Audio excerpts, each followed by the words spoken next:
बंगाल के बीरभूम हिंसा को लेकर विधानसभा में बीजेपी ने सवाल खड़े किए तो मामला गर्मा गया।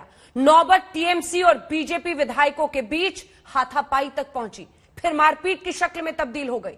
देखते ही देखते विधानसभा दंगल के अखाड़े में बदल गया। इस मामले में टीएमसी के किसी विधायक पर कोई कार्रवाई तो नहीं हुई, लेकिन नेता प्रतिपक्ष शुभेंदु अधिकारी समेत बीजेपी के 5 विधायकों को सस्पेंड कर दिया गया। ऐसे में सवाल उठता है कि क्या सियासत की धमनियां इतनी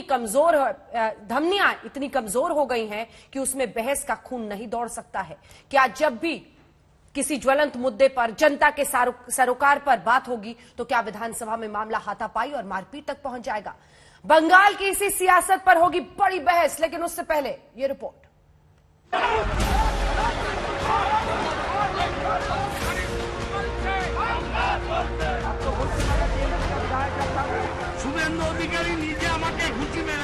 मारपीट, धक्का मुक्की, किसी की कमीज फटी तो किसी के चेहरे पर चोट। ये नजारा है बंगाल विधानसभा का, बंगाल के चुने हुए नुमाइंदों का।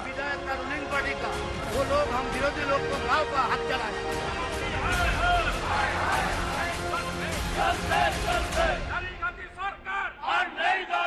13 सेकंड के इस विजुअल को देखकर आप भी शर्मसार हो जाएंगे। विजुअल का एक एक फ्रेम बंगाल के विधायकों की कहानी खुद बयां कर रहा है। अभी वीरभूम हिंसा की आग ठंडी भी नहीं हुई और न जांच किसी नतीजे पर पहुंची, लेकिन बंगाल विधानसभा से हिंसा की खबरें आ गईं। टीएमसी और बीजेपी विधायकों में जमकर मारपीट हुई।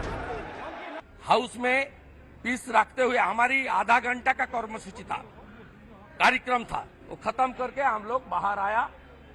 मारपीट में मारपीट में जैसे माहौल बनाया अंदर में, बाहर का जो माहौल है, गांव का जो माहौल है, जो गुंडागर्दी रामपुर हाट में भादू शेख अनारुल हुसैन ने कर रहा था, ठीक अंदर में भी एक ही हालत बना दिया।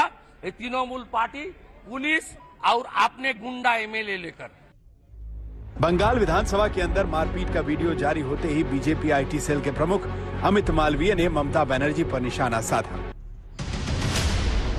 पश्चिम बंगाल विधानसभा में भगदड़। बंगाल के राज्यपाल के बाद टीएमसी विधायकों ने अब मुख्य सचेतक मनोज तिग्गा समेत बीजेपी विधायकों पर हमला किया, क्योंकि वो सदन के पटल पर रामपुर हाट हत्याकांड पर चर्चा की मांग कर रहे थे। क्या छुपाना चाहती हैं ममता बनर्जी?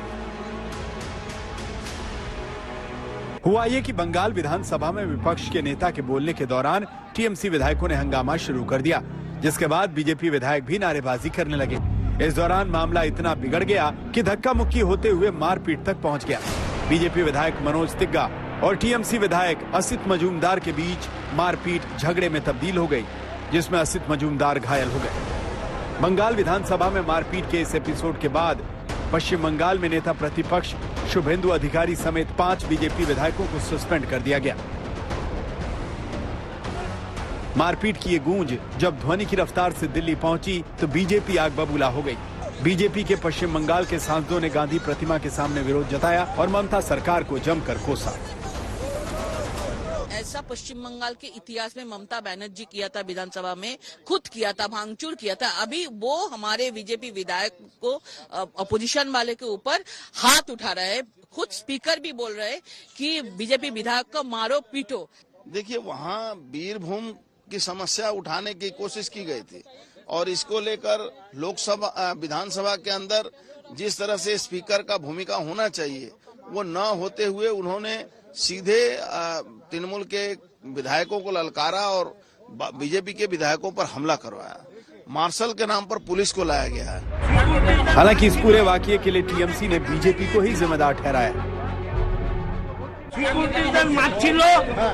ঠেকাতে গিয়েছিলাম, শুভেন্দু অধিকারী নিজে আমাকে ঘুষি মেরেছে।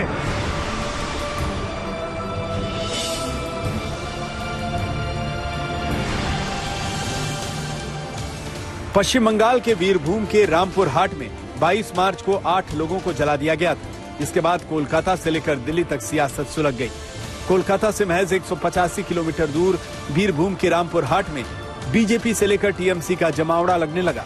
मामला कलकत्ता हाईकोर्ट और सीबीआई तक जा पहुंचा, लेकिन ममता बनर्जी को यह नागवार गुजरा। এটা বাংলা, এটাই উত্তরপ্রদেশ নয়। আমিও টিম পাঠিয়েছিলাম হাতরাসে, আমার এমপিদের ঢুকতে দেওয়া হয়নি। আসামে যখন এনপিআর এনআরসি হয়েছিল আমি টিম পাঠিয়েছিলাম, আর এখানে হাঁচলেও চলে যাচ্ছে কোর্টে। बंगाल की रक्त रंजित सियासत का आखिर द एंड कब होगा, ये एक जटिल प्रश्न है, लेकिन लोकतंत्र के लिए ये अच्छी बात नहीं। जहां किसी हिंसा पर सवाल खड़े होने से सरकारें डर जाएं, जहां कानून व्यवस्था पर आवाज उठाने की नौबत विधानसभा में मारपीट तक पहुंच जाए, जहां हिंसा को लेकर भी सियासत होने लगे, वैसे हालात में पश्चिम बंगाल की सत्ता की कुर्सी पर बैठी ममता बनर्जी को ठहर कर सोचने की जरूरत है। कोलकाता से इंद्रजीत कुंडू के साथ आज तक ब्यूरो।